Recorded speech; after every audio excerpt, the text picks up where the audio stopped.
Hello class, it is April 22nd and we are here to talk today about body paragraphs, right? Yesterday we talked about intro paragraphs, but today it's all about the bodies. So, you guys have done this already in your essays, but let's go over some of the fine details here so that, well, no one is confused about what you have to do for your final assignment. Alright, so you have three things, of course, in your body paragraphs, right? And you guys did this in your reflection assignment too, but it's worth going over, as always. You've got your topic sentence at the beginning. Now, let me highlight that. I've written some example paragraphs here, and I want to make sure it's clear what we're going on with here. So, the first thing to know is that the topic sentence, whatever your topic sentence is, it's the main idea of your paragraph. It needs to connect to the thesis, right? So for this essay that I'm working on right here, my thesis, which I made yesterday, was, however, while Banquo may appear to be a very virtuous and good man, he is still nevertheless just as self-obsessed as Macbeth is. For his top priority is not justice, but rather simply how he himself can benefit from the situation. So that's my topic sentence. That's my thesis. So my topic sentence in my body paragraph is, Banquo only seems like he is virtuous because he did not act as quickly as Macbeth did. So that directly connects to my thesis, right? And one thing you want to do when you write an essay is make sure, look at all of the first sentences of each of your paragraphs and think, does this connect with my thesis, right? Does that connect with my main idea for the whole essay?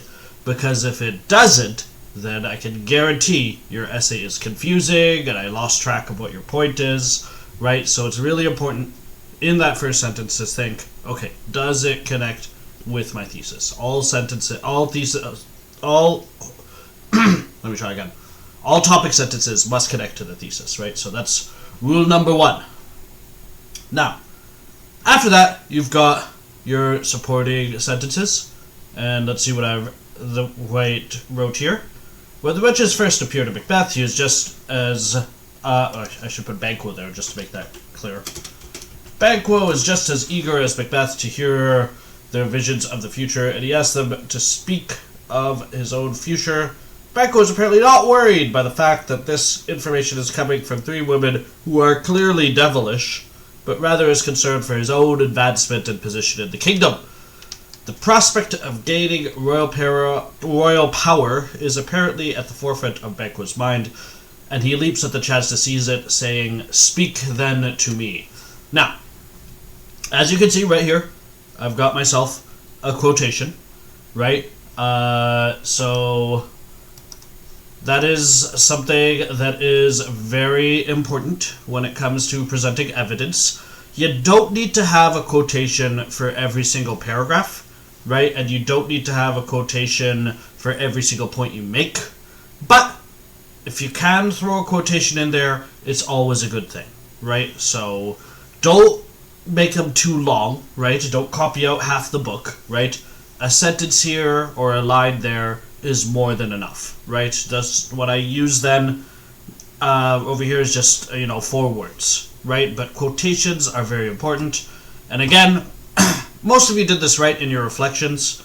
In fact, I think all of you did. You guys cited it well, right? 1363, Act 1, Scene 3, line 63, right? So just like you did in your reflections for the citation. Oh, and if you're quoting the X-colored man, right, it's going to be Johnson 24 or Johnson 38, right? So let me just put that real quick. So I actually don't have a copy of the X-colored man. I left those at school, but I'll just, the line I can remember. At the end of the story, the X-colored man says that he, quote, has sold his birthright for a mess of pottage, right? So if you're quoting the X-colored man, all you have to do is Johnson 100, right? So just put the name of the author and the page number, right? And that can be your citation for that, right? So don't worry about anything besides that. Anyway, back to Shakespeare here. For Banquo, the witch's prophecies are not inherently evil, but rather something he can potentially exploit. Right before Macbeth goes to kill Banquo, Banquo says, and here I have another quote, "I dreamt last night of the weird sisters. To you, they have showed some truth." Right? So, again, I use the quotation, and that's always nice. This shows that the man was constantly thinking about the witches and what he could potentially gain from them. If Macbeth had given him enough time, it is very plausible that Banquo himself would have hatched his own plan to seize power. So, this is the way you can go about writing your essay, right? Use quotes, but don't just use quotes, right? You notice here, I've got this whole thing, well, he doesn't think the witches' prophecies are evil, and I have here, this shows that the man was constantly thinking about the witches, right? All that, those kinds of lines, right, are the analysis lines, right? And you need to have analysis when you are writing these things. Alright, so again, supporting sentences, I'm not going to give a number on how many you should have. It should definitely be more than, 5, but, as many as you need is the answer to that. And then your last sentence of the paragraph is, of course, your concluding sentence, right? If Banquo, over here I have, if Macbeth had given him enough time, it is very plausible that Banquo himself would have hatched his own plan to seize power, right? So this is to wrap up my idea. I don't need to put the words "to conclude" every time. I just need to sort of wrap the idea up, right? I don't want to let one paragraph just end and the next one start without any kind of sort of concluding remarks, right? So that doesn't mean I have to put "to conclude" or "to summarize" or something like that every single time, right? But what it does mean is I need to wrap up the thought, right? Because if I don't have that, then it's going to be a bit abrupt, right? So make sure you have a concluding sentence. Now, when you are finished with one paragraph, you want to make sure that the next one blends in, right? So it's not just jumping from one topic to another, right? The easiest way to do that, right, if you want to keep it nice and simple, is you could put "first of all" in the front of the second one, and "second of all" at the beginning of the next one, right? You can do that, right? I am not doing that here because I feel I don't need to, right? Because, once again, I'm using a very clear topic sentence when I get to my next paragraph, right? So, over here I have Banquo's ambition is presented in its most raw form after the death of Duncan, however. I don't think that "however" is needed. I think get rid of that. So, having a very clear topic sentence, right, is the more important thing than, just throwing in a transition word. You want to make sure that your topic sentences are not fragments, right? A few of you had that problem in the essay, right, where, let me give an example.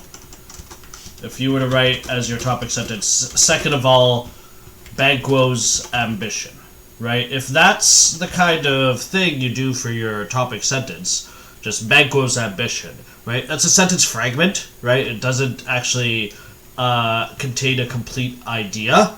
So in that case, it's not a clear topic sentence, right? So please watch your topic sentences. Don't give me a fragment in those sentences. All right? Now, once I've got a topic sentence, I can once again go through it, right? And I go through my evidence.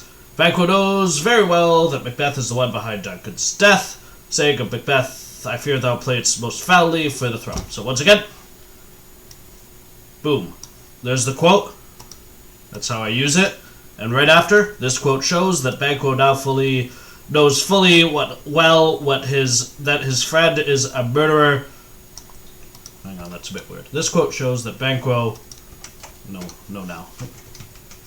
Banquo knows fully well that his friend is a murderer, but is not attempting to expose him to the kingdom or make Macbeth face justice for the murder of Duncan. Instead, Banquo is only interested in getting his son Fleance onto the throne. His priority is not the greater good of Scotland, but rather his own family's prosperity and advancement. To describe a man like this as being virtuous or moral would be a stretch in the best of circumstances. So, that's my concluding sentence, by the way. Right? Once again, I don't use to conclude. You don't have to do that. You can if you want, but I prefer to just give a firm point at the end to finish it. Right? But once again, I'm using my evidence. I'm using analysis. I don't have to retell every bit of the play. Right? So I don't have to say, you know, Macbeth is going to hire 3 murderers to kill him, or I don't have to say something like Macbeth asks Banquo to come to the feast because he's thinking of this, that, and the other, right? I don't need to retell the whole play. I only need to talk about the parts of the play that are relevant to my argument, right? So that's important, right? This is an essay, not a summary, right? Don't just retell the play for me, okay? So that is what is going on in your body paragraphs. Now, your length of the essay is supposed to be about 4-ish pages, somewhere around there. I'm generally, you know, looking for about 5 paragraphs, right? You know, that's the sort of baseline that I'm looking for these particular essays. I hope they're going well. I hope you guys have at least started to think about it if you're not working on it already, right? I hope that you can do this stuff. If you have any questions about, well, is this a good thesis statement, or is this a good, you know, quote to use for this, feel free to email me about that, and I'll try to respond as soon as I can. Alright, so that is something that we can definitely do. Now, make sure to come to the Google Meetup seminar this Friday, April 24th at 10:30.